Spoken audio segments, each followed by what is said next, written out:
Hey, Emily.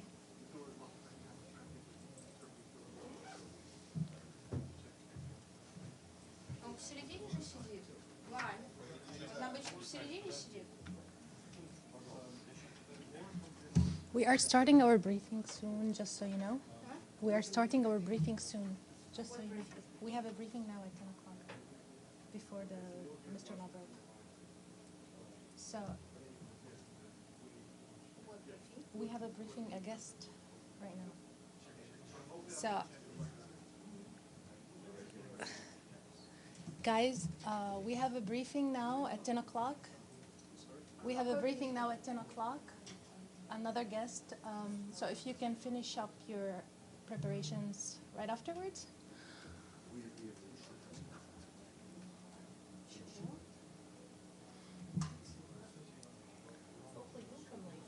Afterwards.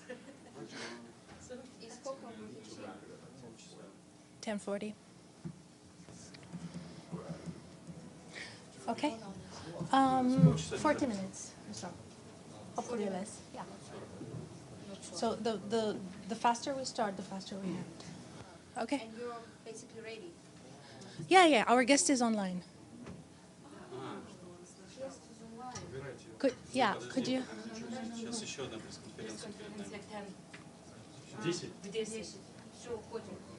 Thank you so much. Sorry, we didn't know. It's okay. Sorry. All right, so we're going to start soon. If our guest, I see Mr. Jamie McGoldrick online. Can we see him on the screen, our colleagues? Can we see him on the screen behind us? Behind me. We can see him. Okay. Thank you so much, everybody, for being here. Our guest today is Mr. James McGoldrick, Humanitarian Coordinator ad interim for the Occupied Palestinian Territory, who will be briefing you from Jerusalem. He was in Gaza lately, and he will be briefing on the humanitarian situation over there. Mr. Jamie, I give you the floor. We can't hear you. Yeah, can you hear me now? Perfectly. Okay, thanks, Shireen. Look, I was in Gaza yesterday. In the last 3 weeks since arriving in Palestine. Each time I go there, you see the situation deteriorates even further. Massive numbers of civilians have arrived in Rafah itself, which is on the border with Egypt. They're fleeing hostilities in different parts of Gaza. You see we've got serious issues of overcrowding in the streets, people building shelters, erecting tents. The squalid conditions you see inside the shelters and inside these areas, there's the unsanitary conditions, there's people using contaminated water, and there's sort of outbreaks of respiratory infections, of hepatitis A, diseases that were eradicated from Gaza before. And we have meningitis, and we have other types of illnesses that are appearing. People are fleeing the hostilities, which are still ongoing, and most recently in the Khan Yunis area, which is just slightly north of Rafah, there's been a lot of intense fighting by the IDF, who are trying to root out the forces against them there. And as a result, most recently there was an attack on an UNRWA training centre in Khan Yunis. It's been sheltering 10,000 displaced people, and they've just been hit recently in the afternoon just now, and mass casualties are taking place. Some buildings are ablaze, and there's reported of deaths. Many people are trying to flee the scene but unable to do so. We've sent a medical team there to do an assessment of that situation, and there'll be a statement quite soon about what they found in that visit to the area. But that's indicative of what's happening in this area, and because of that, the population is constantly on the move. We face massive issues in terms of trying to provide shelter for the populations who have come to the south seeking safety. A lot of them are in the congested area of the city itself, and some have moved to Al-Mawasi, which is on the coast. The Al-Mawasi itself is poorly supported and serviced by us because of the numbers. Rafah itself should have about 280,000 normally, but right now there's an estimate of 1.2 to 1.4 million people there. So you can imagine the intensity of that, but you can imagine the strain on the services that we are trying to provide. We're getting in about 250 trucks a day. That's on a good day. And that's coming through one point, which is Rafah. And all the goods that are being from Rafah, from Egypt side through to Kerem Shalom. And so what we have there is the only entry point in there. And right now, the only stuff we have is the humanitarian. In the past, you would normally have about 500 trucks per day from the private sector bringing in basic commodities. And that's having a massive impact on the population because we cannot service this 1.2 million in the Rafah area. We're trying our best at the moment. We have, for example, right now, the UN and its colleagues, its partners, are trying to deliver ready-to-eat meals and other food items to the shelters. A lot of the schools and buildings, institutions have been converted into shelters for displaced people, and they're massively overcrowded. I visited one yesterday, and I saw myself the work that was going on there. As a former UNRWA school, it's now been used to house 26,000 individuals there fleeing the fighting in the north. There's still some functioning bakeries there, and we are supplying the material to make bread. And we're delivering medicines and medical supplies, bottled water, trucked water, hygiene kits, and trying to put a shelter situation together to attend to the millions of people who need support in that regard. The visit yesterday in Kerem Shalom and in Rafah itself was actually quite tragic because you see yourself that we are struggling to catch up with the massive numbers there. We're struggling to basic services such as food, medical support, shelter, and a water and sanitation system. And as a result of that, the people themselves are really struggling to get through this. And the shock is actually starting to wane now, and people start to see themselves a resignation that this is what they're going to have to face for some significant time. And we in the UN family and its partners are trying the best we can to get through, but we are faced with massive challenges. Many of them are outside our control. And we need minimum operating requirements to do better work in there. We need more supplies to come in from the private sector. We need to be able to scale up our pipelines and the key life-saving commodities. But also from the authorities of the Israeli side, we need to get them to give us communications equipment. We are sending people into very hostile areas to do life-saving interventions, and they have no radios, they have no communications that work for them to be able to be seen to be safe. Secondly, we don't have enough armoured vehicles to move around in that area, and it's very hostile in some of these areas, which I just mentioned to you. We're struggling very much to get access to the north, and there are some 300,000 people estimated to be there, and there's been very little or no humanitarian assistance, especially food and water supplies into those areas. And the reports we're getting out are very dire of how people have managed to stay survival there. There are many specific issues that we need to look at. The medicine required in the hospitals, which the three functioning hospitals in the south, Al-Aqsa, European and Nasser, are really struggling to provide basic services, not only to the war wounded, of which there are many, amputees and people who've been with gunshot wounds, but also the chronically sick, cancer patients, heart attack victims, people who require the services such as dialysis. All of that's fallen by the wayside. And trauma has been addressed by the emergency medical teams that are in there, as well as the doctors who work in the hospitals. But what we are trying to do is actually to provide a broader range of services. And we're really struggling with the numbers and we're struggling with the supplies. Many of the goods that we're trying to bring in for water and sanitation and for support to that whole area of work is being stopped because a lot of these goods are seen to be prohibited by the Israelis. They see them as something that could be used for other things, such as pumps, such as generators, such as spare parts, pipes for water sanitation, solar panels, and some medical equipment, which is key to our ability to address the humanitarian, the crisis that's there in front of us. And we're then struggling also to get enough shelter material in to be able to address this situation right now. We'll need tarpaulins, we'll need blankets, we'll need non-food relief items non-food items for the population which is burgeoning in that part of the country. And because it's going to be a long time because of the hostilities that are ongoing in the north for us to be able to encourage or for people to go back voluntarily. So we'll need to give them some temporary shelter, and that's the case. We need also to have much more fuel going into the north to address the Shifa hospitals and the other hospitals providing services with generators, because they're working in some cases without anaesthetic, without electricity, to serve patients who are also ill and been wounded in that part of. We have no real medevac or casevac system in place to allow us to take out people who have been so badly wounded. We don't have the capacity inside Gaza right now to address some of the injuries and the wounds that are there. And we're not able to get people out further afield to the neighbouring countries in order to get this very sophisticated surgery they need. And that's something we've been trying to work with the Israelis on. But I'll stop there and just say that, you know, we're very willing as a humanitarian community who are doing really heroic work.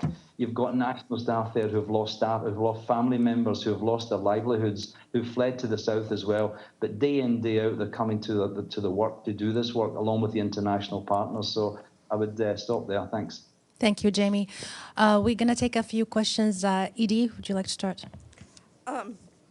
Jamie, thank you very much on behalf of the United Nations Correspondents Association for doing this briefing.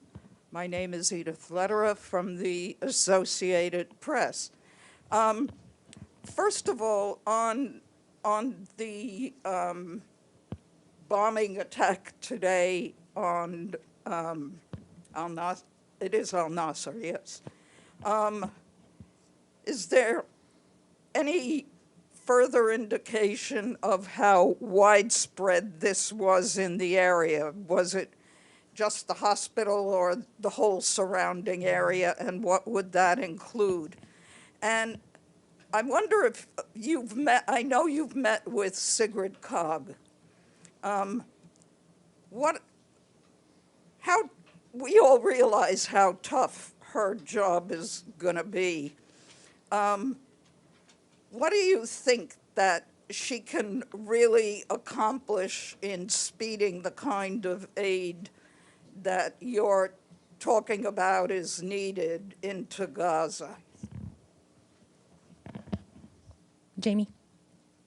Yeah, okay, thanks a lot for that. Yeah, I mean, just on that, just to say that the attack this afternoon was on the Khan Yunis Training Centre, which is an UNRWA centre, but there has been a lot of military activity around the Nasser and other hospitals there, and I think this is where the intensified military action of Israel is taking place. A lot of the medical teams in these institutions, these health centres and hospitals, are very bunkering down because of how difficult it is to actually work there, but also they're not able to leave right now, as well as the IDPs, the displaced people who are in there.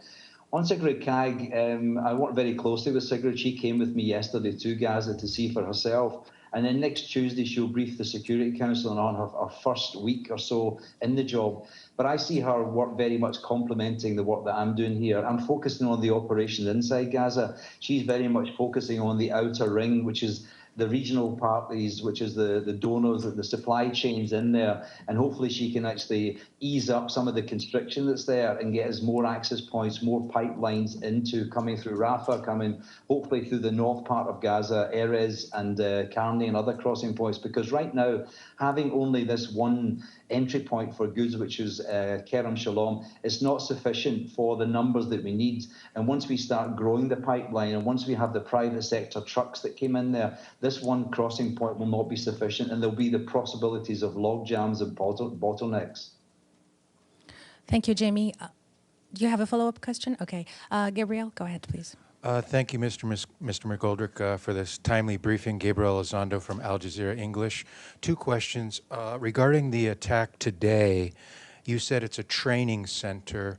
We're hearing a UNRWA school. Can you clarify that? And as part of that, we're hearing that UNRWA will be releasing a statement. We're hearing it within the next hour or two with more details. So I'm sure you're going to want to wait for that for more details. However, can you now give us more details of what the center was, what you know right now on that?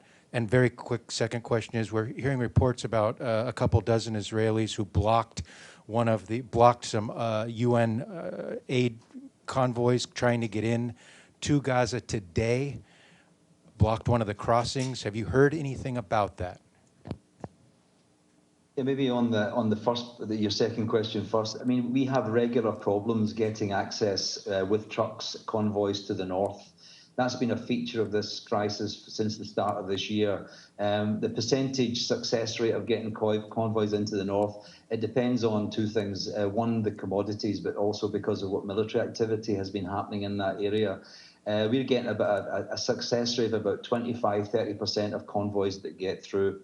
On your first question regarding the attack this afternoon, it's actually an UNRWA training centre. You have carpentry workshops and other things there. It's been converted into an IDP for a displaced shelter. It's been used for displaced people. And the information we have just now, there are 9 dead and 75 injured. But as you say, there'll be a press statement coming out from the UN team on the ground who will tell us in more detail based on the visit they're actually undertaking as we speak. Ibtisam. Thank you. My name is Ibtisam Azim Al Arab Al Jadid newspaper. I have first regarding food. Are you seeing any famine pockets in Gaza? And also, Gaza had a very developed agriculture sector, actually. Did you see Israeli army attacking this agriculture land? And then if it's possible to walk us or tell us what are some of the basics that the Israelis are not allowing to enter Gaza, whether it's regarding agriculture or medicine or medical. You mentioned some issues, but if you could elaborate on that and whether they are giving you any reasons why they're doing that. Thank you. Yeah, thanks very much. Yeah, regarding the food insecurity situation, there'll be a report that's due out early next month, which has been put together by WFP and FAO and others, looking at specifically at the food situation. But as you can imagine, with the fact that they did an IPC, which is a report on food insecurity, was done late November when the last pause took place. Since then, it's only expected that's gotten much worse, simply because the overcrowding, the nutritional lacks that the inability for us to get food and sufficient supplies to the individuals. The fact that with that you couple very unsanitary conditions and really overcrowded conditions and the illnesses that are starting to, like hepatitis A as a result of overcrowding, all of that will weaken the immunity systems of anybody, especially the most vulnerable, very old and young people. So we would expect the next report on that would be very much a much worse situation. We know ourselves from the information we've got right now that will be the case. In terms of what the scale of that, whether it's emergency or catastrophic, or as you say, the famine, right now, I don't know. We haven't done that measurement, but that will be coming out soon. But it's very, very clear from what you see that people are not getting the quantity and the sort of quality of food required. There's a massive amount of increase and improvement in the 3 weeks since I've been going there. I can see more material being sent out, more people getting it from the food distributions, flour and other extras. But I think there are, because of the extreme nature of where we are, it's only expected that we will see a significant drop in people's food insecurity levels. Your second question on agricultural sector, I mean, what you can see in the marketplaces, the small markets that are there, you can see the remnants of the last part of the harvest that's there. You can see things like onions and tomatoes and cucumbers and these things. But as you're right, there was a very sort of robust agricultural sector. I haven't seen any attacks on that, but I know that it's been decimated. And I think that we'll not see another harvest of any kind in Gaza for some significant years until things go back. So we'll an extra burden will be relying on bringing in fresh produce from the outside because there won't be very much grown again for a significant part of time. And on the goods that are being prohibited, it's a full range. We keep submitting lists to the Israeli authorities for clearance of goods. Some of it is medical material, such as basic drugs and material for treating not just not for trauma, for chronic illnesses. One example would be most recently the pens that are used for insulin for children have been recently put on that list. In terms of the reasons and the rationale for it, I really can't explain what that is because I don't know. We are currently in discussions with the Israeli authorities, the COGAT in particular, to look at ways how we can examine that list of which they think is prohibited items and find out ways how we can get those released, because these are going to be essential commodities for us to address the emergency which is currently unfolding in a very dramatic fashion in the Gaza situation. Thank you. Maggie, go ahead, please. Hi, Mr. McGoldrick. It's Margaret Bashir with Voice of America. Thank you so much for doing the briefing. I just had a question on the hospital ships, or ship. I'm not sure if there's more than just the French one, but could you tell us how many hospital ships there are? And, I mean, are they working at capacity? You were saying at the beginning that the medical evacuations are not really going along. So could you give us some idea whether people are able to reach the ships? And just on the private sector, if those goods come in, what are the people going to pay for them with? Because I don't imagine that they have jobs or access to banks at the moment. Thank you. Yeah, thanks a lot, Maggie. Look, on the hospital ships, I don't have information on that. I don't know there are any that are operational. What you do have is field hospitals that have been set up in the Gaza area. They are from various member states have set those up.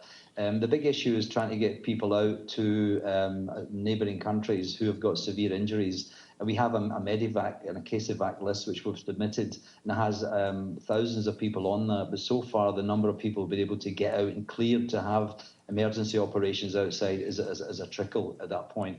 In terms of the private sector, yeah, we're trying to encourage the private sector in because the humanitarian community is not there to do these specialised and commercial private sector goods. What we would imagine is that there are people who are still receiving salaries, still receiving from various civil services. There are banks that are operating. There's massive queues, but money is being given out there. What we would endeavour to do with the private sector is that we would convert our current situation where we're bringing in food. We would give people cash cards, and we would subsidise food in some cases, but we'd give cash cards to families that they would then go to these supermarkets and shops and stores and be able to buy the goods they want.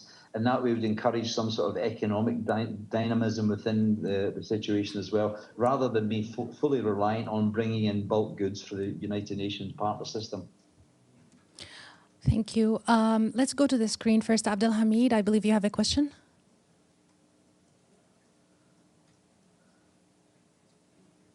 Abdelhamid, we can't hear you.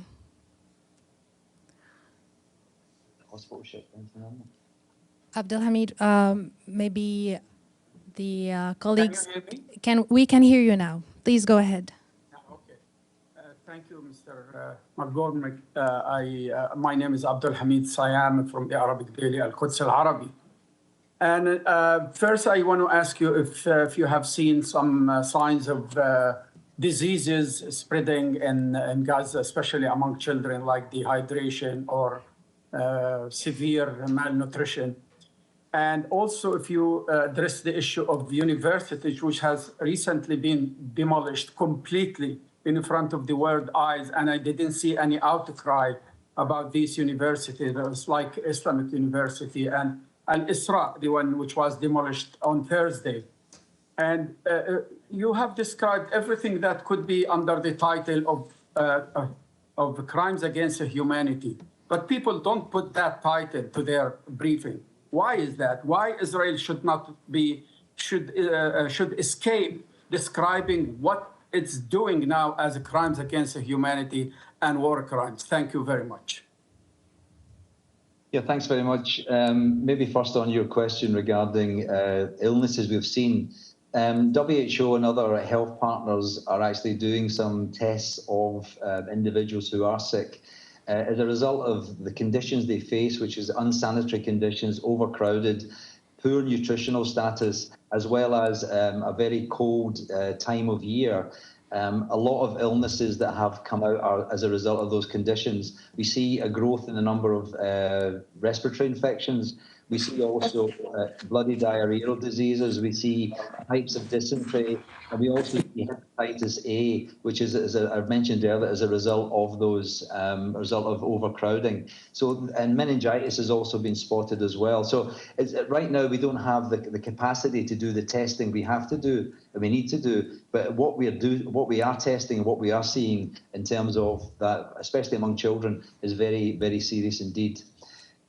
Your question on the university, I've seen the pictures as well. Unfortunately, I have not been around to see that, but I can certainly say that those pictures are indicative, are consistent with a lot of other buildings that have been damaged by airstrikes, etc. And on the description of what's happening there, we're looking at the humanitarian situation, which is extremely, extremely dire. And we have to get that addressed before we start describing what it is. We have to look at that. And the human part of it is the most important part for us. The UN family and its international and its partners and its national colleagues and partners on the ground are working flat out to address what's emerging from this, which is a crisis of a size we've never seen, and the speed of which has happened, and the density and the magnitude of it, the scale of it. And so for us, the most important factor is actually to try and address that in every means possible across the 4 key sectors of life-saving ability of water, sanitation, health, food, and shelter. And this is our priority in terms of that. And we can't do it alone. We have to do it with the Israeli authorities to give us the help, the support, and the permissiveness of opening up more crossing points, increasing the pipeline of getting in the security, the comms equipment, to get some of these prohibited items moved off there and start to address the searing emergency that's growing in this situation. Thanks. Thank you. Maybe we circle back to perhaps one last question. Gabriel? Okay, thank you. I appreciate it. Thank you. This is Gabriel Zondo from Al Jazeera English again. I just wanted to follow up on the training center that you spoke about with 9 dead and 75 injured, the initial reports that you have. Did Israel give UNRWA any warning that this could be a target for an attack, number one? And number two, can you give more details about how many people were sheltering at that facility, please? Okay. Yeah, there was an estimated 10,000 people sheltering at that facility.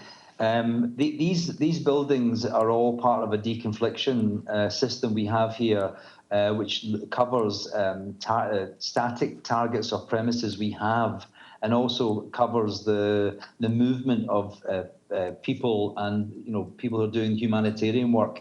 And there have been a number of incidents over the last month or so, which makes us wonder whether the deconfliction system itself is actually working to an optimal level.